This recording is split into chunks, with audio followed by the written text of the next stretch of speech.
Quand tu veux, ça n'a pas d'allure. Hey, avant de commencer, tu sais, il y a des gens qui sont de nos auditeurs extrêmement fidèles. Oui. Et là, mon ami Jean-Jacques Cossette reçoit son monde à la pêche en Abitibi, au Carlet. Cossette, ça, c'est la firme de communication? Non, ça, c'est dans le bois qu'on appelle. Les gens qui ont œuvré dans le domaine du bois. Le bois d'œuvre. Et là, tout le monde est parti à la pêche. Mais la pêche ne commence qu'à 10h15 pour pouvoir nous écouter. Alors, tout le monde, bonne pêche aujourd'hui, amusez-vous bien avec Jean-Jacques. Ça va en pêche à la mouche? Ouais. Puis là, je t'ai déjà parlé de lui en disant, tu sais, son slogan, c'est « Et qu'on n'en manque jamais ». Puis c'est pas du poisson qu'on parle quand il dit ça. Ah non, on manque de quoi? Du bon vin. Ah, OK, je pensais que c'était d'autres ressources naturelles. Je mal de mes amis. Je sais pas, moi, le bas des oliviers, vous savez. Parlant de poissons, d'alimentation et tout ça, tu as vu le titre du Journal de la Presse, les OGM gagnent du terrain, le maïs, 50% du maïs cultivé au Québec contient des OGM. Comme le soya aussi, c'est la nouvelle mode, le soya, le maïs. Pourquoi? Parce qu'il faut engraisser nos cochons, nos vaches et nos bœufs. Fais-moi la chaîne alimentaire que tu connais. Par exemple, chez nous, dans la région des Jardins du Québec, quand vous voyez des beaux plants de blé d'Inde, là, puis là, les caves là, qui essayent de nous faire croire que le blé d'Inde du Québec est sorti, là, vous vous plantez un doigt dans l'œil. J'ai vu ça. À Mercier, c'est à 138, ça arrive sud. Je vois le blé d'Inde du Québec la semaine dernière. Les croix sont même pas sorties des plants. Faut-tu être cave, acheter du blé d'Inde à ce temps-ci de l'année? Il faut pas avoir un tarot à quelque part qui manque. C'est pas prêt. Non, voyons donc. OK, bon. Alors, pour revenir à nos moutons, tout le blé d'Inde en général qu'on voit ou le soya qui pousse dans nos champs aujourd'hui, c'est pour des grandes cultures de grande échelle pour nourrir les fermes porcines, les fermes laitières, les vaches et les bœufs qu'on vend sur le marché. Okay. Et là, ça se ramasse les OGM dans la chaîne alimentaire parce qu'on en mange de ces affaires-là. On mange des bœufs. Exactement. Puis moi, je veux savoir avant d'acheter si ça a été modifié ou non et quel est l'impact sur la santé des gens. Penses-tu qu'on va arriver à l'épicerie pour demander au boucher, ton bœuf, là, sais-tu qu'est-ce qu'il a mangé dans sa vie? Ben, tu sais quoi? Nous, on a une boucherie chez nous, la boucherie Valence, qui ne sert que des viandes sans hormones et sans organismes génétiquement modifiés. Donc, c'est faisable. Et cette viande-là te fond dans la bouche. C'est merveilleux. Alors, pourquoi on n'aurait pas cette option-là? Et Jean Charest ferait un très bon coup en faisant un étiquetage obligatoire. Mais moi, ça m'inquiète. Tu vas compliquer la vie du monde. La vie de la chaîne alimentaire qu'on connaît aujourd'hui. Ça ne change pas du jour au lendemain. L'étiquetage, maintenant, tu peux savoir le nombre d'hydrates de carbone, de lipides, de gras trans. Toi, tu dois checker ça, le gras trans. C'est toujours. Bon, ben pourquoi tu ne checkerais pas modifié ou pas? C'est une question. Moi, je veux savoir, Santé Canada nous a jamais expliqué les tenants et les aboutissants de cette affaire-là. Puis d'un côté, tu as Raël qui dit que c'est très bon, les organismes génétiquement modifiés. Ah oui. Puis t'as José Bové en France qui veut de l'industrie plus biologique. Si Raël dit que c'est bon, c'est le contraire. Ben, en tout cas, à part le sexe, je pense qu'il n'a pas raison, grand, là, quand même. Le bois d'œuvre, as-tu compris quelque chose? Monsieur Chevrette, l'ancien ministre péquiste, qui est à la tête maintenant des compagnies de bois d'œuvre, il y a eu l'entente signée le 1er juillet entre le Canada et les États-Unis. Donc, on a réglé le problème. Et là, c'était réglé, là, c'est plus réglé. Ce matin, j'apprends il paraît que c'est pas tout à fait réglé, qu'il faudrait qu'on modifie l'entente. Ouais. Moi, je vois mal Stéphane un peu prendre le téléphone pour lui dire à George W. L'entente qu'on a signée n'est pas bonne. Ramène-moi le papier, on va recommencer. Ah oui, puis Bush, excuse-moi, quel lapsus. Harper a dit qu'il n'en était pas question. Il ne suffit que d'une compagnie forestière qui conteste en cours, qui maintient son recours, et l'entente est finie, c'est terminé. Fait que les 4 milliards là, que l'industrie forestière atteint, ils se le mettront en bonne place s'ils sont pas contents. Mais qu'est-ce qu'ils reprochent? Que l'entente est pas assez longue, qu'on peut y mettre fin, moyennant un avis, puis finalement, on s'entend pas sur certaines modalités de couverture du bois. Mais écoute donc, là, on récupère 4 milliards. Est-ce qu'on veut passer les 5 prochaines années en chicane? À se battre, oui, parce qu'on aurait voulu une grande entente. Ben oui, mais qu'est-ce que tu veux? Ça, c'est comme les accords. Peut-être pas plus. Non. Pas de garantie d'avoir plus. Ça, c'est comme les accords constitutionnels. On peut-tu mettre ça derrière nous puis la signer, la Constitution de 82? Moi, si j'étais PM, j'appellerais Harper, je dirais, ramène-moi ça, ce torchon-là, qu'on signe ça. Là, je signerais Stéphane Gendron, premier ministre du Québec, puis là, j'aviserais la population par communiqué de presse. C'est derrière nous, c'est terminé. Moi, je veux plus en entendre. Ben, voyons donc, tu ferais pas ça? Certain. La preuve, c'est qu'on est dedans. Oui, je le sais bien, mais c'est les principes. Quel principe? On peut-tu entrer dans le monde moderne? De notre société distincte. Est-ce qu'on peut entrer dans le monde moderne? Non, on est distinct, on est une nation, on est un peuple. On le sait, là. C'est pas nécessaire que ça soit marqué sur le papier, c'est entre les deux oreilles. Ça apporte quoi dans ta vie, toi, là, qu'on la signe ou qu'on la signe pas? Rien. Oui. bien raison. Voilà. Jean Charest fait de l'international. Il va retourner en Inde. Il va aller en Inde. Il va retourner en Chine. Mon Dieu, professeur Tournesol. C'est quoi? Pourquoi tu te moques de ça? Parce qu'il ressemblait à un Chinois, le professeur Tournesol. Non, mais que le premier ministre organise des affaires à l'international, qu'est-ce que ça te laisse? Veux-tu me dire qu'est-ce que le Québec a d'affaires à la scène internationale? À part pour la business. Ça, je suis d'accord, pour la business, c'est bon. Mais on pense pas influencer la diplomatie internationale quand même, là. On est une province, là. On peut tout se tenir tranquille un peu. Le Canada a toujours bien plus d'influence que nous. Ben oui, mais tu dois d'avoir ton identité, tu dois d'avoir tes affaires économiques, tu dois d'avoir tes industries, tu dois de voir le développement de ces industries-là. Ça, je suis d'accord. Sur le plan économique, mais le reste, là, on repassera. On a d'autres priorités que ça. Le monde meurt, c'est les listes d'attente, ça précise. OK. Faut qu'on montre la caricature de Baudet. Ah oui, c'était bon, ça. Dans le Journal de Montréal, page 22, aujourd'hui. Il faut la regarder comme elle est. Et là, tu as Charest qui dit à Boisclair, arrête de déformer mes propos.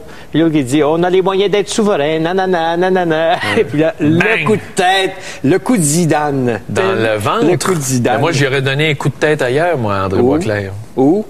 Dans les partis. Hein? T'es bien orienté sexe. Mais les Outgames s'en viennent, là. Est-ce que tu vas fêter la fierté gay? Es-tu malade? Alors, je ne sais pas si j'ai mon sac ici. Malade? J'ai un beau calendrier ici. Je ne sais pas si je l'ai apporté, mesdames et messieurs. Attendez une minute. Attendez une minute. Au lieu de montrer le calendrier, moi, je veux montrer quelque chose aux gens. Parce que je ne l'ai pas. Ce matin, j'ai fait... C'est un calendrier d'hommes sexy. J'étais dedans. Je l'ai ici. D'hommes sexy. Regardez, la revue Le Point a publié un spécial ici. Et si on tourne les pages, regardez comment je suis beau. C'est bien, hein? Ça t'excite, hein? Dis-le au moins. Voilà. Pas d'allure. OK. Faut regarder la page du National Post en détail ce matin. Parce que, évidemment, il y a eu les attentats à la bombe d'hier à Bombay, en Inde. Bombay a sauté. Bombay a sauté. Et là, si tu regardes la photo présentée en première page du New York Post, là, le sang qui coule, le gars qui est tout défait. C'est vendeur, hein? C'est vendeur. Écoute, on ferait ça, nous autres, les journalistes au Québec, avec un événement qui surviendrait ici, là. On se ferait traiter de charognard et de tous les maux de la terre, d'avoir montré des photos aussi sanguinaires d'un événement. C'est vrai, il n'y a pas d'éthique. Et là, écoutez, c'est la grosse photo en première page, là, ça, ce matin. C'est pas petit comme présentation. Et je me demande, où est-ce qu'on... Parce que ça vient... Ce sont des gens qui viennent de l'Inde, c'est pas grave. On peut les montrer comme ça. Il n'y a pas de danger d'être poursuivi. Le tiers-monde. C'est pas une atteinte à la vie privée, parce qu'ils sont tellement loin, puis à l'autre bout du monde, Parce que tu sais qu'il y a un jugement de la Cour suprême au Canada sur le territoire qui interdit aux photographes de prendre les têtes. Il faut photographier les pieds maintenant. Comment ça, il faut photographier les pieds? Oui, tu te souviens du fameux jugement de la Cour suprême? Si tu n'as pas l'autorisation des gens pour les photographier dans les journaux, il faut photographier les pieds. Donc, c'est là qui est le cerveau réel des gens maintenant, les pieds. OK. J'avais un autre sujet, je l'ai tellement mal écrit, je ne me rappelle pas. C'est les vacances de la construction. Les vacances de la construction. Ça me choque tellement, moi, les vacances de la construction. Tout le monde en même temps. Hey, on s'en va tous en même temps. Mais c'est plus obligatoire, là. C'est encore obligatoire. C'est-à-dire, la majorité les prennent. 125 000 personnes qui partent en même temps. Ouais, c'est parfait. Ça veut dire que moi, je peux prendre mes vacances au mois d'août, je vais avoir la paix. Il n'y aura pas de Québécois. Non, mais ces gens-là, il fait beau, c'est le temps de travailler, c'est le temps de faire des travaux sur des maisons. Les gars ont besoin d'ouvriers de la construction. C'est le temps fort. Ils prendront sûrement pas leurs vacances dans une période où est-ce que il n'y a pas de belle température. Tu voudrais qu'ils prennent leurs vacances de la construction en hiver, mais c'est pas tout le monde qui est moyen d'aller en Floride comme toi, là. C'est pas une question juste d'aller en Floride. Regarde, il paraît qu'il y en a très peu qui vont aller aux États-Unis cette année. À cause du dollar. Que ça va être triste pour Ogunquit et Old Orchard, les grosses bédaines. Non, le dollar est bon. Je comprends pas. C'est vrai, tu as raison. Je comprends pas mon raisonnement. Je comprends pas pourquoi les gens... Qu'est-ce qui se passe? Les grosses bédaines vont-elles rester au Québec? J'ai vu dans le Devoir, ils disent qu'ils vont dépenser 200 millions au Québec pour leurs vacances cet été. Ah oui? Aller en Gaspésie? Quoi? Oui, c'est correct. Un jour, on va faire une émission sur le tourisme au Québec. D'ici à la fin de la semaine, peut-être, on va se demander... Il y a de quoi avoir quand même au Québec. Oui, un peu. Oui, mais ça coûte tellement cher. Tu peux pas aller en Gaspésie. Tu peux aller voir les fours à bois, le long de la 138. Le ticket d'avion pour aller visiter une partie éloignée du Québec coûte 2,5 fois le prix d'un ticket d'avion pour aller à Paris. Oui, tu peux aller à Chisasibi te faire manger par les mouches à chevreuil, les fours à pain le long de la 138. les belles églises. Bon, avant de passer à notre sujet du jour, qui est la langue, j'aimerais ça que tu t'excuses pour avoir dit que les Américains devraient refuser les francophones, les unilingues francophones à la frontière. C'est une question de sécurité nationale. Imagine, un francophone unilingue est mal pris aux États-unis. Qu'est-ce qui te reste? Je maintiens mes propos certains. Si tu ne possèdes pas l'anglais, tu n'as pas le droit de voyager, à part la France puis la francophonie. Tu peux aller en Côte d'Ivoire, tu peux aller au Zimbabwe, au Burkina Faso. C'est très beau, le Burkina Faso. Ça ressemble un peu au Québec. En fait, dette. On aborde aujourd'hui quelque chose qui est chatouillant habituellement pour les Québécois. J'ai une belle photo à part de ça à vous la montrer. Langue française. Tu sais qu'il y a une photo qui est publiée à la une de la presse, un inspecteur de l'Office de la langue française. Qui est à la une de la presse, garde. Avez-vous vu? Quoi? Regardez ici. C'est où? On a un inspecteur de l'Office de la langue française ici. C'est marqué ici, je l'ai marqué.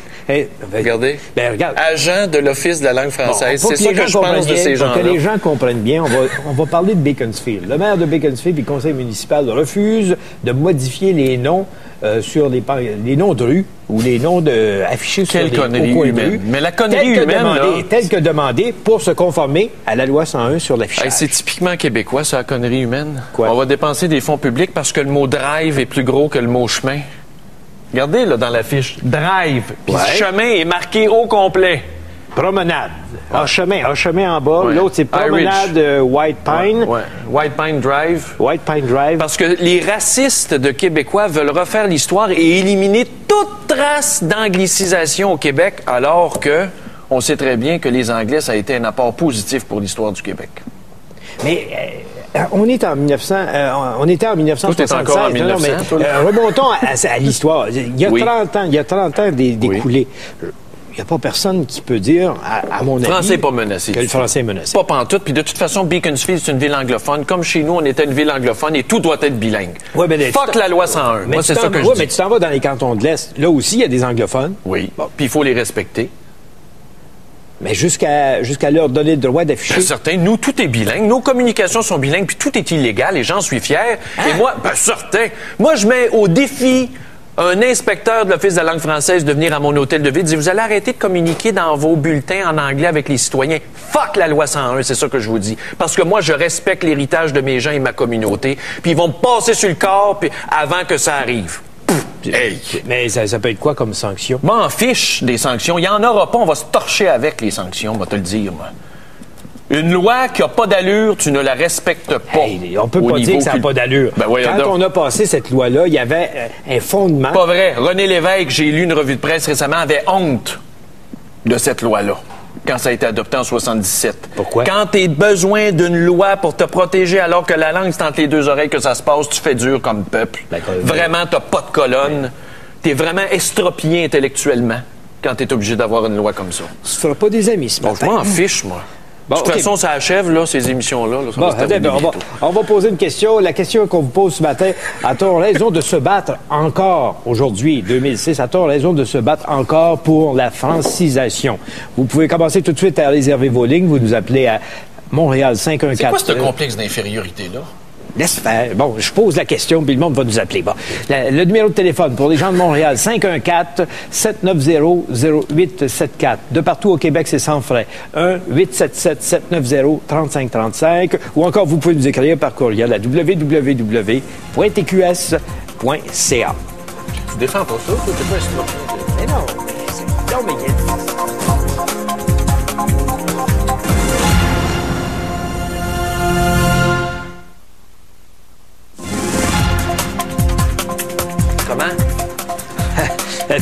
On avait une petite controverse sur le blé d'Inde, là. Hein? Si vous connaissez des gens qui vendent du blé d'Inde du Québec à l'heure où on se parle, envoyez-nous un courriel, on va rire d'eux autres comme il faut.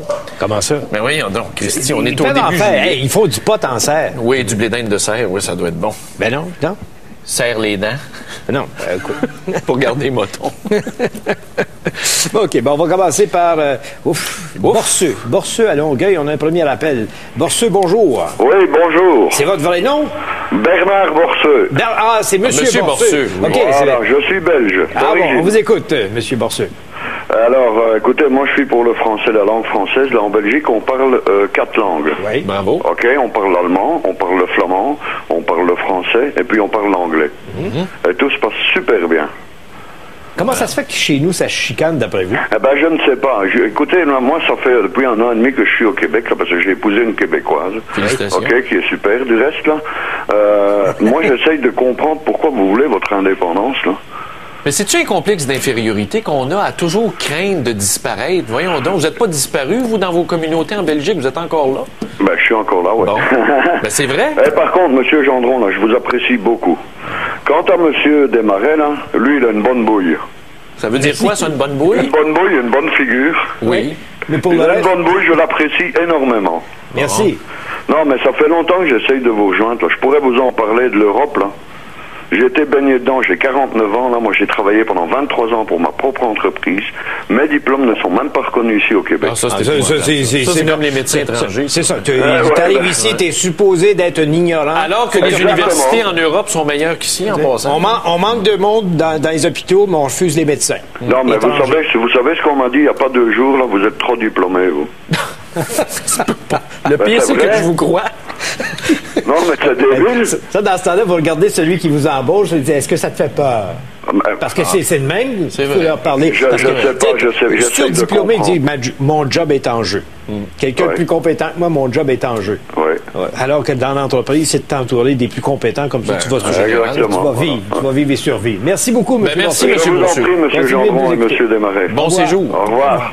C'est pas un bon séjour, il est venu. Oui, mais un séjour prolongé, j'espère. C'est beau. Lise à Laval maintenant. Lise, bonjour. Bonjour, monsieur. Oui. Pouvez-vous baisser le son de votre télé, s'il vous plaît? Oui, je suis en train de... Et voilà. Merci beaucoup. Là, j'aimerais, monsieur Gendron, votre réflexion de tantôt qu'on est complexé. Je vois pas pourquoi que les Québécois seraient complexés. La plupart des Québécois savent parler anglais, mais la plupart des anglophones, est-ce qu'ils savent parler français? Non, mais le débat, là, quand je... de me faire dire « I'm sorry, I don't speak French ». Ben, I'm sorry, I don't speak French, but I'm sorry too, and I don't do business with you, and fuck! That's it, that's all! Non. Vous avez juste à passer la porte puis aller ailleurs. C'est vrai? Bon, seulement vous voyez ça. Si vous allez à Toronto, allez-vous vous adresser en français, vous, Toronto, monsieur? c'est une province anglaise. Quand je vais à Toronto, moi, je parle anglais. Je parle la langue des affaires, madame. Écoutez, monsieur, si vous allez à Toronto, vous allez vous adresser en anglais. Ben, certain. Pour la simple et bonne raison, c'est à majorité anglophone. Ici, on est au Québec. À majorité francophone. Mais vous avez peur de quoi, là? Vous avez peur de disparaître? Est-ce que je peux finir de parler? Oui. Pourquoi qu'un anglophone ne s'efforce pas de parler français au Québec, tandis que nous, si on va dans l'ouest du Canada, qu'on va s'efforcer par l'anglais parce que la majorité est anglophone? Ben parce qu'un Anglais au Québec baigne dans une mer de 300 quelques millions d'Anglais. Fait qu'il est bien là-dedans, lui. Ben, on est au Québec, monsieur, et la majorité... Oui, mais ça, cet argument-là, On est au Québec, c'est en français. Bon, je suis plus capable, mais puis... de rue en français, là, ben, dans l'ouest du pays, là, oui. Les rues sont en anglais, c'est tout à fait normal, parce que la oui, mais majorité attention, madame, là. toujours à dire Madame que la Lise, majorité est anglophone. Madame Lise, Beaconsfield est une ville majoritairement anglophone, et c'est très bien comme ça. Elle baigne dans la province de Québec, monsieur. Ouais. N'oubliez pas ça. Et puis? Et dans le quartier chinois, il affiche en chinois. Oui, chez les Grecs, chez les Italiens, il y a des choses en italien. Bon, ça change quoi? Cette espèce de vision obtuse qu'on a. Bornée. Il faut toujours que... Non, s'il ne me parle pas dans cette langue-là, c'est un enfant de ci, ben un enfant de ça. Ça, on veut en faire une province bilingue, monsieur, que ça soit aussi juste pour les anglophones que les francophones. Là, on parle que les Anglais veulent, les francophones veulent que les enfants, à partir de... Oui, mais Lise, ma belle Lise, appelez-moi Lise. Ça vous enlève quoi, ça, qu'il y ait des noms de rue en anglais? Là, vous, quand vous vous levez à 8 heures le matin, là, ça vous enlève quoi dans votre tasse de café? Non, ça réellement, moi, ça m'enlève rien. Bon. On parle de la langue française, monsieur. Un anglophone qui ne sait même pas s'adresser en français dans une province à majorité francophone, je trouve ça aberrant, pas mal. Ben oui, puis il y a des francophones qui ne savent même pas parler le français, c'est encore pire. Ah bon? Merci, Lise, de votre appel. On va aller à Montréal maintenant. Lucille à Montréal. Bonjour, madame. Lucille? Oui, bonjour. On vous écoute. Moi, je travaille pour AgriJob, un comité sectoriel de l'UPA, où on vient chercher les travailleurs en ville, et puis on s'en va dans les champs, présentement dans le désherbage des carottes. Oui. Et puis, et quand on va dans des serres où il y a une majorité de Mexicains qui travaillent, l'employeur et tous ses gérants et tous parlent en espagnol, et même on reçoit des ordres en espagnol. Bravo. Alors, la question que je me pose, alors si on continue continue comme ça, peut-être qu'on va se retrouver, bon, ben, il y a des Russes qui travaillent dans une compagnie, et puis, bon, ben, ça parle en russe, alors veut pas. Oui, mais à Saint-Rémy, madame, vous connaissez Saint-Rémy? Alors, on est au Québec, le français, c'est notre langue. Moi, je suis fière de notre langue. C'est quoi le problème? Avec les purs et durs, as-tu remarqué avec mon beau Richard? Avec les purs et durs, t'as jamais le temps de placer un mot. Moi, j'aime les Anglais, j'en connais des Anglais. C'est des bonnes familles qui ont fondé le Québec. J'ai rien contre les Anglais, je les aime, c'est du bon monde. Sauf que... Mais on va juste faire un consensus, dire, ben, la française, c'est juste la langue la plus majoritaire, c'est tout, ça n'empêche pas les autres. Le niaisage de lettrage, là, je suis d'accord avec vous, les lettrages, ça, c'est niaiseux. Plus pire. Non, mais écoutez, ça dépend de l'application, de la façon qu'on applique le loi. On vous écoute pas, vous nous écoutez pas. On peut pas vous écouter. Non, ben, on vous a écouté, monsieur, vous dites vous traitez souverainiste de tous les noms, c'est incroyable. Est-ce que je peux vous poser une question? Moi, vous en poser une, moi. Posez-moi ça. Dans les champs, là, où est-ce qu'il y a rien que des Espagnols, parce que nous autres, on est trop chienneux pour aller travailler. Moi, je vais travailler, monsieur, j'ai 54 ans, puis je gagne 60 pièces par jour, puis j'ai 4 heures de transport là-dessus. Bon, regardez bien, dans les champs, si le gars a appris à parler mexicain, est-ce que c'est pas plus efficace pour le travail? Ben oui, c'est question d'argent, parce que l'agriculture, l'agriculture, c'est devenu du capitalisme. Au lieu de nourrir les gens, bon, on s'abaisse à parler n'importe quelle langue pour le capital, pour faire de l'argent. Puis les agriculteurs, ils font ça, ils s'abaissent ça, puis regarde, là, c'est les produits américains qu'on a ces tablettes. On a des tomates américaines moins chères que nos tomates québécoises, ces tablettes. Mais c'est ça que ça donne, s'abaisser devant l'autre. Soyons fiers de ce qu'on est. Parlons français, comme on parle avec notre accent. J'ai le droit d'avoir mon accent, comme n'importe quel autre francophone. Moi, j'ai rien contre les Anglais, je le parle en anglais, puis les Anglais ne parlent pas en français, ça me fait rien. OK. Merci, Lucette. Merci, bonjour. Hey, moi, là, tu vois-tu les purs et durs, comment c'est intéressant de jaser avec eux autres? Ben, on jase pas. On écoute. Ça veut faire un pays avec du monde de même. Oh là là, le statut de réfugié. Là, ça chiale parce qu'on paye les tomates moins chères quand ils viennent de l'extérieur. Est-ce que ça se peut que c'est parce que ici... On est trop puants pour aller les ramasser. Non, mais le prix n'est pas correct. Moi, quand je vois... Je donne souvent ça comme exemple. Quand je peux m'acheter des betteraves dans un petit jar qui viennent de Pologne moins cher que les betteraves ici mis dans un jar, on a un sérieux problème. Ils les ont mis dans un jar là-bas, ils les ont mis sur un bateau, ils les ont amenés ici, puis ils me le vendent moins cher parce qu'ils viennent de la Pologne. Il y a quelque chose au niveau de la fixation des prix qui n'est pas correct dans notre alimentation. Puis il y a des prix planchers, nous autres, on aime ça, les prix planchers. C'est toujours les prix communistes, on aime bien. De vous avoir au minimum. Ouais. OK, on fait une petite pause. Je vous rappelle la question qu'on vous pose ce matin. A-t-on encore raison aujourd'hui de se battre pour la francisation?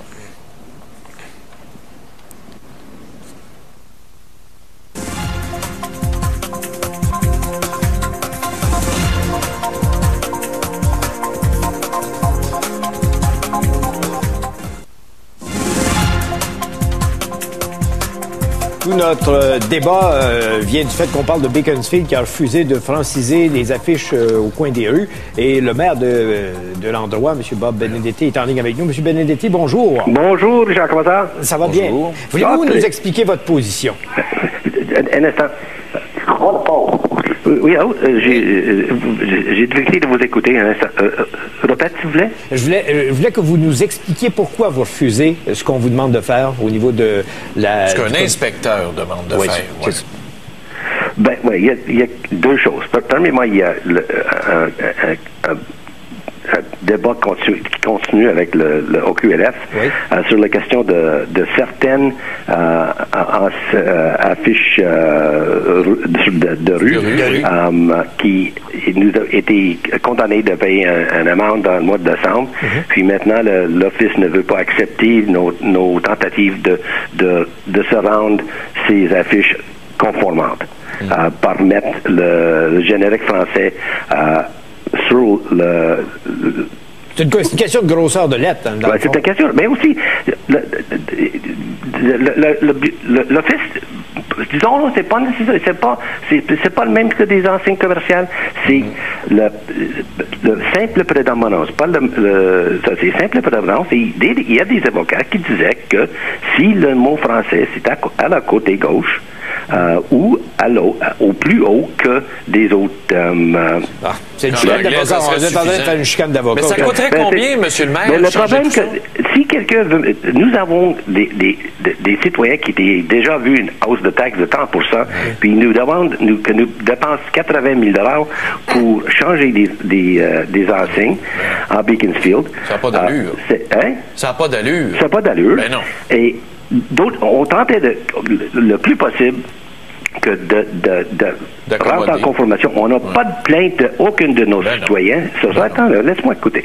Et aussi, ça c'est une chose. Mais l'autre chose qui était causé votre appel ce matin, je présume, c'est parce que nous avons rejeté des recommandations pour changement de 200 noms à peu près par la commission de toponymie hier soir, lundi soir. Oui. Et contraire que le porte-parole ou la directrice de la commission, Daniel Turcotte, disait que le ville n'a pas répondu à la commission, c'est pas vrai. Nous avons été en consultation avec nos fonctionnaires, avec des fonctionnaires de la commission depuis longtemps. À la fin, ils nous présentent cette liste et la plupart n'est pas grave. Disons que il disait que si le nom d'un rue c'est en place, il faut dire que rue de Florida, par exemple. Ça vous donne peut-être une construction visuelle pour un enseigne de rue pas exactement formidable, mais c'est ça. Mais vu que comme nous avons un rue à côté de notre hôtel de ville qui sert à aller entre Boulevard Beaconsfield puis chemin Beaurepaire, qui est nommé City Lane. Il était nommé City Lane depuis 50 ans. Il veut que nous appelle, et non sur l'enseigne est Alley City Lane. Il veut que nous change ça à Alley City Hall. Et il disait pourquoi? Il dit Lane n'est rien en français, c'est à côté de City Hall. Nous avons des autres rues comme East Gables Court. Il disait qu'il faut que tu changes à Place d'East Gables. Place East Gables. Place d'East, apostrophe East Gables. Bon. Cette bataille-là, brièvement, parce que le temps file brièvement, c'est une bataille qui va se finir quoi, devant les tribunaux pour vous autres? Pour cette cas avec la commission, peut-être il va trouver l'article 22.1 de la Charte de la langue française et trouver qu'il ne peut pas nous demander de changer des noms qui sont en utilisation pour 50 ans. Et peut-être il va suivre leur propre loi. Peut-être dans le cas le débat que nous avons, qu'ils n'acceptent pas nos tentatives de rendre nos enseignes en conformation avec les limites de nos budgets. Mais peut-être on va arriver dans le cours si voyons, nous sommes sur la veille d'une élection et je vois que je ne sais pas si... Ça risque d'être une grosse bataille. Je vous arrête. Merci beaucoup. Merci beaucoup, M. Benedetti. Merci, au revoir. Je prends une coupe de courriel rapidement. Oui, moi aussi. Parce que tu en as choqué quelques-uns, mais il y en a qui disent bravo, M. Gendron.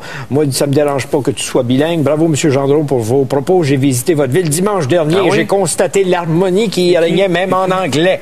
Puis après ça... par exemple, Rénal de Laval dit Gendron, go back to your fucking town. Maudite quand on n'est pas heureux quelque part, tu ding ding ding ding. Ça se peut-tu. Ça, c'est des êtres petits, minables, méprisants. Puis ça veut faire un pays avec ça. Ici, j'ai un courriel de Marc-André Saumur de Montréal qui nous dit qu'il y a des lois similaires aux États-Unis. Saviez-vous qu'il y a des lois comme la loi 101 aux États-Unis? Oui, je le savais. Savez-vous pourquoi?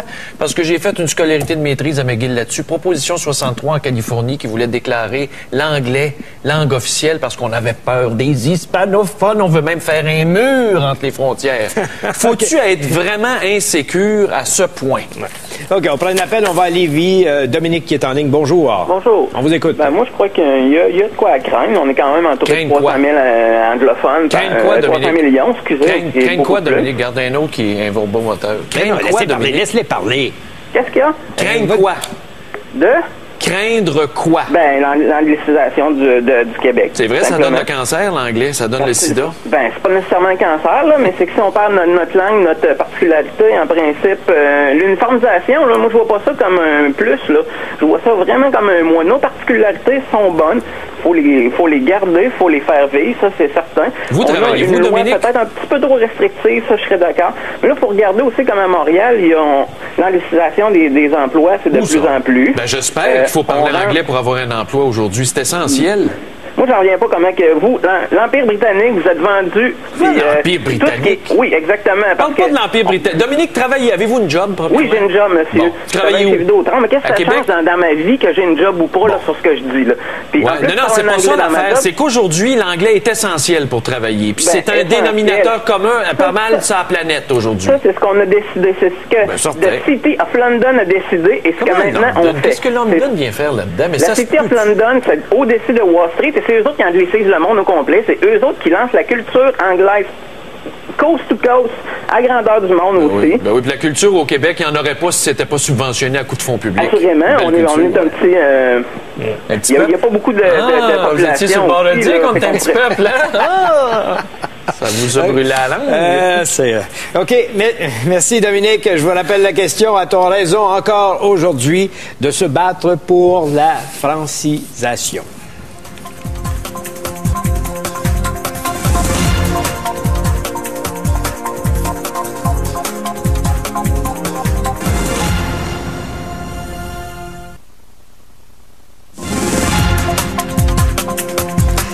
Il y a du courriel en masse.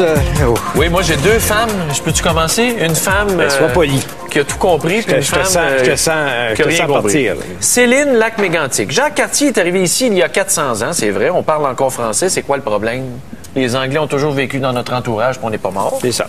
Et ici, j'ai Francine Jutras. Oh là là, faites attention. Je n'ai jamais voulu apprendre l'anglais car ils ont toujours voulu être les plus intelligents comparés à nous et je les déteste pour ça. Tout un argument. Oh boy. On fait un pays avec du monde de même. M. Gélina à Trois-Rivières dit, M. Desmarais, ça fait un bout de temps que je vous écoute et je persiste à croire, ça veut dire qu'il croyait déjà, que vous faites partie de la petite bourgeoisie libérale. C'est vrai. Pas du tout. Attention, conservatrice. Ouais. Si vous voulez vous faire assimiler, déménagez dans l'Ouest. Hey! Chez nous. Ouais. Non, t'as pas le droit, toi. Je suis chez nous. Il faut que tu sois dans le garde-robe. Ah oui? Ouais, t'as pas le droit, c'est honteux, c'est une maladie honteuse. Okay. Comme la gonorrhée. Madame Charette à Longueuil dit, on est assez colons. La langue internationale, c'est l'anglais. Même les Français de France ont compris ça. Et ça prend juste un ticoun pour se perdre dans une ville quand c'est écrit « drive » sur la pancarte au lieu de « chemin ». Un ticoun. Oui. On va aller à Rimouski. Claude à Rimouski, bonjour. Bonjour. On vous écoute. Ça va bien? Oui. Oui. Je vous félicite pour votre bonne émission. Merci. Concernant la francisation au Québec, là, je trouve que c'est futile de lutter pour ça. Il me semble qu'on devrait revenir au principe du rapport de RAM.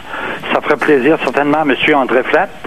Et puis, André vous, Flatt, monsieur... André Flatt? Oui, M. André Flatt de la presse. André Flatt. OK. Et puis M. Paul Desmarais et M. Jeff Fillion. OK, pourquoi vous l'aimez pas, Paul Desmarais? Mes idoles, OK, là, parce Claude, que je vous donne deux becs sur les parce deux. qu'il a réussi dans la vie, c'est meilleur de l'information. Bonne journée. Bon, tu vois, regarde, c'est toujours ça, les maudits séparatistes purs et durs. T'as vraiment le temps de placer un mot. Ils sont frustrés parce que t'as réussi dans la vie. Non, c'est parce que t'es fou pour eux. Oui, c'est une secte religieuse. Ça, puis Manson, c'est à peu près la même affaire, mais le gars, lui, au moins, il l'aime en prison. pas trop, là, Manson. Ben, écoute. OK, on prend un appel. Olga à Montréal. Olga, bonjour. Olga. Olga, allô? Un petit coup de vodka, Olga. On va aller à Catherine à Gatineau. Catherine, bonjour. Bonjour. On vous écoute. Bon, moi j'appelle parce que je pense pas que les pancartes là en anglais c'est un gros problème. Le problème, je crois, c'est dans les écoles. Dans les écoles, puis les parents aussi. La base du français, ça c'est important. OK, puis c'est ça qui est mal appris par les enfants. Toutes les abréviations sur Internet. Moi, j'habite à Gatineau. Maintenant, ça fait 2 ans. Je viens de Laval. Mes grands-parents m'ont bien appris la base du français. C'est important parce que j'écris bien. Mais quand je vais à Ottawa, là, je vais souvent à Ottawa, puis les Anglais, je m'excuse, mais ils se forcent pour me parler en français. Puis quand je leur parle en anglais, puis que je manque un mot, ils m'aident. Puis il n'y a jamais aucun problème avec ça. Là. Puis la famille à mon conjoint, il parle anglais. Puis quand je vais chez eux, ben sa femme, elle me parle anglais. J'y réponds en anglais. Puis il n'y a pas de problème. Là. Ma petite fille, elle a 1 an, puis elle va apprendre les 2 langues. Bravo. Bravo. Puis ça, c'est vrai ce que vous dites. Ça part de la famille. La langue maternelle, c'est pas pour rien. Ça part de la famille. T'sais, quand tu es obligé de mettre une loi pour la protéger, c'est que... Oui, il y a un défaut à quelque part. C'est que tu penses que les gens ne l'aiment pas assez pour la pratiquer correctement. T'as tout résumé. Et de toute façon, notre constatation aujourd'hui, c'est qu'au Québec, les gens ne l'aiment pas assez pour la parler correctement. Tu as juste à lire ce qu'ils nous écrivent, tu as juste à entendre certaines personnes s'exprimer. Tu sais très bien qu'au niveau de la langue française, ils sont des nuls. Mais l'enfant ils sont des nuls, mais ils la défendent. Mais l'enfant de Catherine, elle, va avoir l'avantage d'être bilingue, puis elle n'aura pas cette espèce de complexe d'infériorité-là qu'une autre génération a. Eh oui, parce que je vais y apprendre les deux, puis il n'y aura pas de problème à cause de pancarte ou quelque chose. Tu ne seras pas handicapé. Exactement. OK. Un autre Merci, appel. Catherine. On va à la Sorel. On a Hélène. Bonjour. Bonjour. On vous écoute. Bonjour. Félicitations de votre émission. Merci. Monsieur Gendron, je suis tout à fait d'accord avec vous. Oui. Moi, je trouve que c'est important. Il nous montre au primaire maintenant à aller, je pense que ça commence en 2e année, la langue anglaise à nos enfants. Donc, c'est pas pour rien. Puis on se plaint, on veut que le tourisme vienne dépenser leur argent ici. Donc, si c'est bilingue, tout le monde va se comprendre, puis tout le monde est en harmonie avec ça. Puis pour votre blé d'Inde, là, moi, ma mère, elle reste à Mercier. Puis moi non plus, je n'achèterais pas du blé d'Inde à ce temps-ci de l'année. Je trouve ça bizarre. Là, je lance un défi, là. Hélène, là, vous en parlez. Là, moi, je lance un défi. Tous ceux qui ont du blé d'Inde, on reçoit des courriels. Envoyez-nous un petit sac.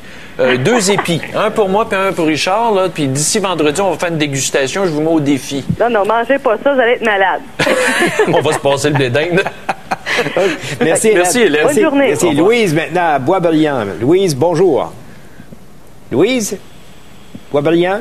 Allô? Loulou? On va aller à Montréal. Élisabeth à Montréal. Élisabeth, bonjour. Ah, on ne l'a pas. Elle n'est pas là, ça. Non, ils ont tous perdu leur langue. Tu sais quoi? Faut aller à Dave Leclerc à Québec, mais tu sais quoi? Bernard Landry, là, tantôt, les gens disaient faut travailler en français, puis c'est le français, puis c'est le français. Quand Bernard Landry a créé l'espèce de cité de l'électronique, du développement technologique. Le Carrefour. Des nouvelles technologies. Des nouvelles technologies. Où est-ce qu'on subventionnait des jobs pour déménager de rue? Oui, c'est ça. Il y a quelques compagnies qui ont bien profité de ça. Là. Mais ce qu'il faut retenir, c'est que les gars qui s'en vont là-dedans, s'ils ne parlent pas anglais, ils ne pourront jamais travailler. Voyons donc. Même chez nous, c'est un critère d'embauche. Tu ne parles pas anglais, tu n'as pas de job. Bon. OK. Dave Leclerc à Québec. Dave, bonjour. Bonjour Stéphane, bonjour Richard, ça va bien? Oui, ça va bien. Aujourd'hui, on va vous parler d'un rassemblement qui a eu lieu hier soir dans le secteur de Saint-Nicolas. C'est sur la Rive-Sud de Québec. C'est dans Lévis, tout près des ponts. Un rassemblement entre 20 et 30 motards, des motards bien connus, les Hells Angels, tout juste à côté de leur ancien bunker qui a été saisi et démoli. Ça s'est fait aux yeux et au vu de tout le monde. Il y avait même des enfants dans le quartier. On s'est affiché. Alors, notre question aujourd'hui, doit-on interdire ces rassemblements de motards criminalisés? Okay, ben oui, ils ont fait quoi? Juste pour protester ou... Non, ils se sont rassemblés juste peut-être pour narguer encore les autorités ou encore s'afficher davantage. Ils se sont réunis tout simplement. Ils n'ont rien fait de criminel. Mais est-ce qu'on doit le tolérer ou non?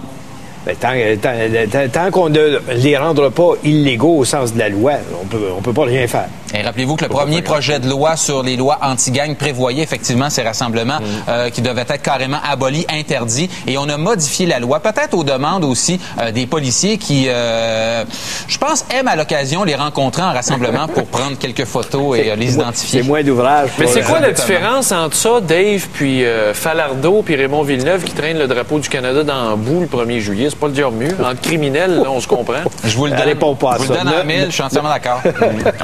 Non, faut pas comparer parce que je pense qu'il y a une différence là, entre les groupes de motards criminalisés. Là, mais c'est un crime pareil. Mais c'est la charte, hein? La charte des droits et libertés. OK. On vous écoute à midi pour le Grand Journal. Merci beaucoup. Alors, je vous rappelle la question qu'on pose ce matin. A-t-on raison encore aujourd'hui, 2006, de se battre pour la francisation?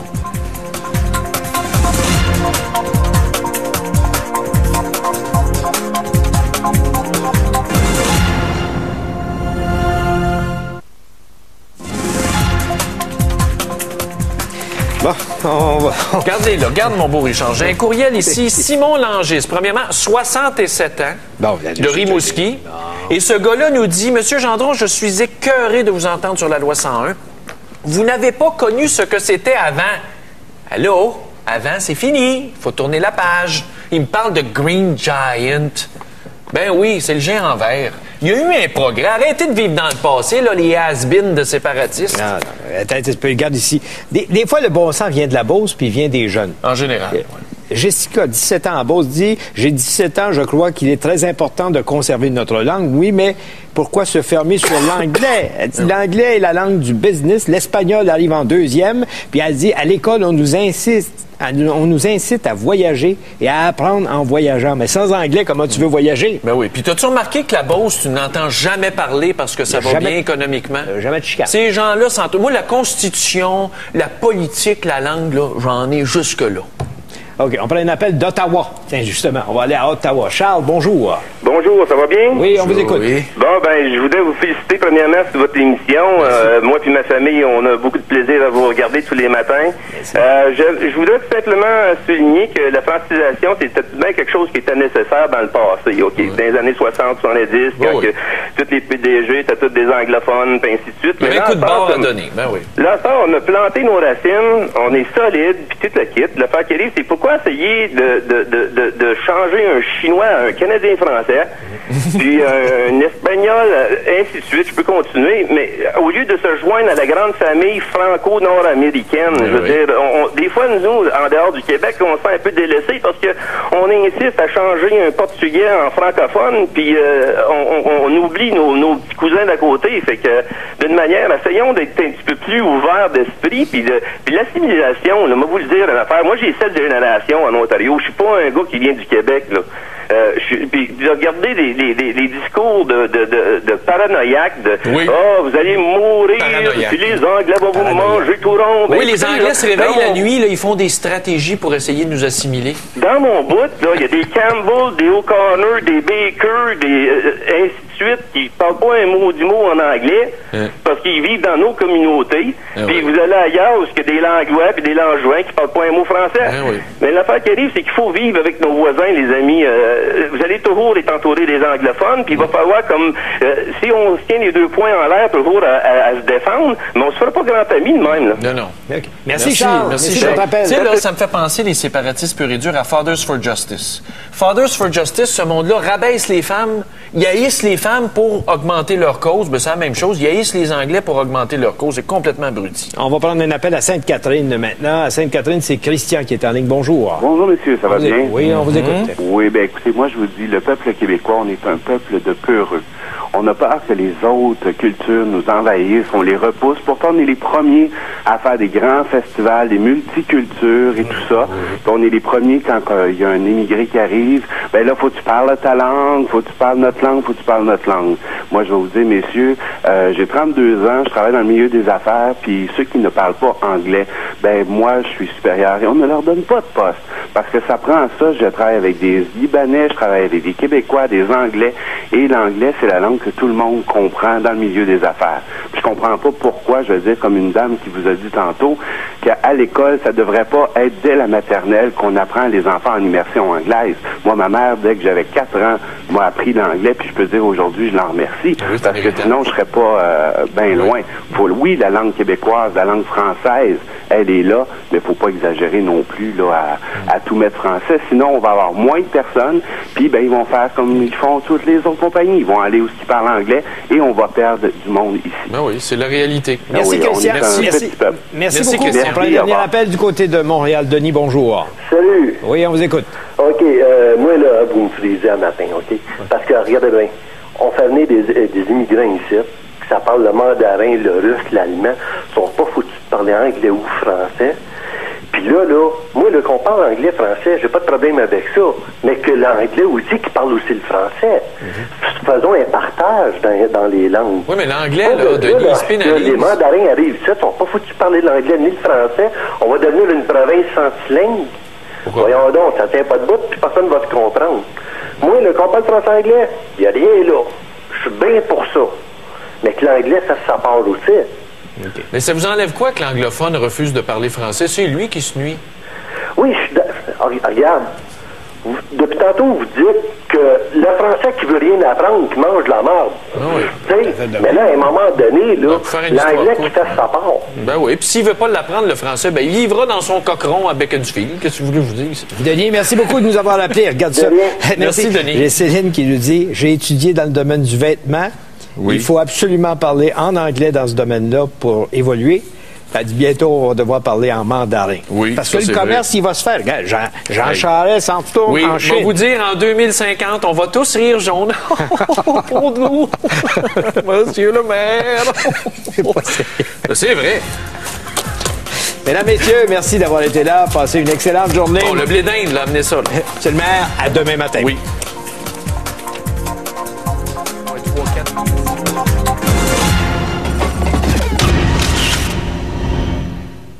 Excuse-moi, quel lapsus. Harper a dit qu'il n'en était pas question. Il ne suffit que d'une compagnie forestière qui conteste en cours, qui maintient son recours, et l'entente est finie, c'est terminé. Fait que les 4 milliards là, que l'industrie forestière atteint, ils se le mettront en bonne place s'ils sont pas contents. Mais qu'est-ce qu'ils reprochent? Que l'entente n'est pas assez longue, qu'on peut y mettre fin, moyennant un avis, puis finalement, on s'entend pas sur certaines modalités de couverture du bois. Mais écoute donc, là, on récupère 4 milliards.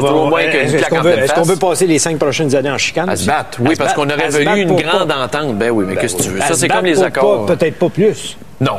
Pas de garantie d'avoir plus. Ça, c'est comme les accords constitutionnels. On peut-tu mettre ça derrière nous puis la signer, la Constitution de 82? Moi, si j'étais PM, j'appellerais Harper, je dirais, ramène-moi ça, ce torchon-là, qu'on signe ça. Là, je signerais Stéphane Gendron, premier ministre du Québec. Puis là, j'aviserais la population par communiqué de presse. C'est derrière nous, c'est terminé. Moi, je veux plus en entendre. Voyons donc, tu ferais pas ça? Certain. La preuve, c'est qu'on est dedans. Oui, je le sais bien, mais c'est les principes. Quel principe? On peut-tu entrer dans le monde moderne? De notre société distincte. Est-ce qu'on peut entrer dans le monde moderne? Non, on est distinct, on est une nation, on est un peuple, on le sait, là. Québec, quand vous voyez des beaux plants de blé d'Inde, là, puis là, les caves, là, qui essayent de nous faire croire que le blé d'Inde du Québec est sorti, là, vous vous plantez un doigt dans l'œil. J'ai vu ça. À Mercier, c'est à 138, ça arrive sud. Je vois le blé d'Inde du Québec la semaine dernière. Les croix sont même pas sorties des plants. Faut-tu être cave, acheter du blé d'Inde à ce temps-ci de l'année? Faut pas avoir un tarot à quelque part qui manque. C'est pas prêt.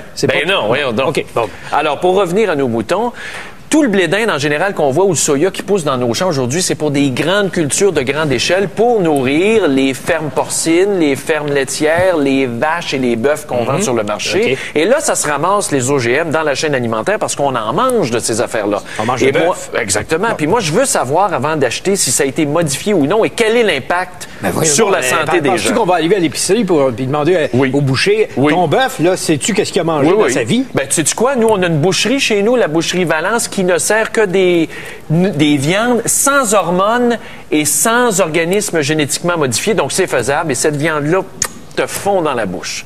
C'est merveilleux. Alors, pourquoi on n'aurait pas cette option-là? Et Jean Charest ferait un très bon coup en faisant un étiquetage obligatoire. Mais moi, ça m'inquiète. Tu vas compliquer la vie du monde.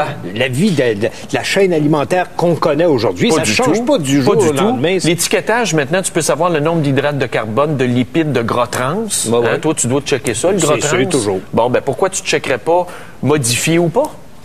C'est une question. Moi, je veux savoir, Santé Canada nous a jamais expliqué les tenants et les aboutissants de cette affaire-là. Puis d'un côté, tu as Raël qui dit que c'est très bon, les organismes génétiquement modifiés. Ah oui. Puis t'as José Bové en France qui veut de l'industrie biologique. Si Raël dit que c'est bon, c'est le contraire. Ben, en tout cas, à part le sexe, je pense qu'il n'y a pas raison grand, là, quand même. Le bois d'œuvre, as-tu compris quelque chose? Monsieur Chevrette, l'ancien ministre péquiste, qui est à la tête maintenant des compagnies de bois d'œuvre, il y a eu l'entente signée le 1er juillet entre le Canada et les États-Unis. Donc, on a réglé le problème. Et là, ce matin, j'apprends que il paraît que c'est pas tout à fait réglé, qu'il faudrait qu'on modifie l'entente. Moi, je vois mal Stéphane un peu prendre le téléphone pour lui dire à George W. L'entente qu'on a signée n'est pas bonne. Ramène-moi le papier, on va recommencer. Ah oui, puis bouge. Quand tu veux, ça n'a pas d'allure. Hey, avant de commencer, tu sais, il y a des gens qui sont de nos auditeurs extrêmement fidèles. Et là, mon ami Jean-Jacques Cossette reçoit son monde à la pêche en Abitibi, au Carlet. Cossette, ça, c'est la firme de communication? Non, ça, c'est dans le bois qu'on appelle. Les gens qui ont œuvré dans le domaine du bois. Le bois d'œuvre. Et là, tout le monde est parti à la pêche. Mais la pêche ne commence qu'à 10h15 pour pouvoir nous écouter. Alors, tout le monde, bonne pêche aujourd'hui. Amusez-vous bien avec Jean-Jacques. Ça va en pêche à la mouche? Ouais. Puis là, je t'ai déjà parlé de lui en disant, tu sais, son slogan, c'est « Et qu'on n'en manque jamais ». Puis c'est pas du poisson qu'on parle quand il dit ça. Ah non, on manque de quoi? Du bon vin. Ah, OK, je pensais que c'était d'autres ressources naturelles. Je mal de mes amis. Je sais pas, moi, le bas des oliviers, vous savez. Parlant de poissons, d'alimentation et tout ça, tu as vu le titre du journal de la presse, les OGM gagnent du terrain, le maïs, 50% du maïs cultivé au Québec contient des OGM. Comme le soya aussi, c'est la nouvelle mode, le soya, le maïs. Pourquoi? Parce qu'il faut engraisser nos cochons, nos vaches et nos bœufs. Fais-moi la chaîne alimentaire que tu connais. Par exemple, chez nous, dans la région des Jardins du Québec, c'est pas nécessaire que ça soit marqué sur le papier, c'est entre les deux oreilles. Ça apporte quoi dans ta vie, toi, là, qu'on la signe ou qu'on la signe pas? Rien. Oui, t'as bien raison. Voilà. Jean Charest fait de l'international. Il va retourner en Inde. Il va aller en Inde. Il va retourner en Chine. Mon Dieu, professeur Tournesol. C'est quoi? Pourquoi tu te moques de ça? Parce qu'il ressemblait à un Chinois, le professeur Tournesol. Non, mais que le premier ministre organise des affaires à l'international, c'est qu'est-ce que ça te laisse? Veux-tu me dire qu'est-ce que le Québec a d'affaires sur la scène internationale? À part pour la business. Ça, je suis d'accord, pour la business, c'est bon. Mais on pense pas influencer la diplomatie internationale quand même, là. On est une province. Là. On peut tout se tenir tranquille un peu. Le Canada a toujours bien plus d'influence que nous. Ben oui, mais tu dois d'avoir ton identité, tu dois d'avoir tes affaires économiques, tu dois d'avoir tes industries, tu dois de voir le développement de ces industries-là. Ça, je suis d'accord. Sur le plan économique, mais le reste, là, on repassera. On a d'autres priorités que ça. Le monde meurt, c'est les listes d'attente, ça précise. OK. Faut qu'on monte la caricature de Baudet. De Baudet. Ah oui, c'était bon, ça. Dans le Journal de Montréal, page 22, aujourd'hui. Faut la regarder comme elle est. Et là, tu as Charest qui dit...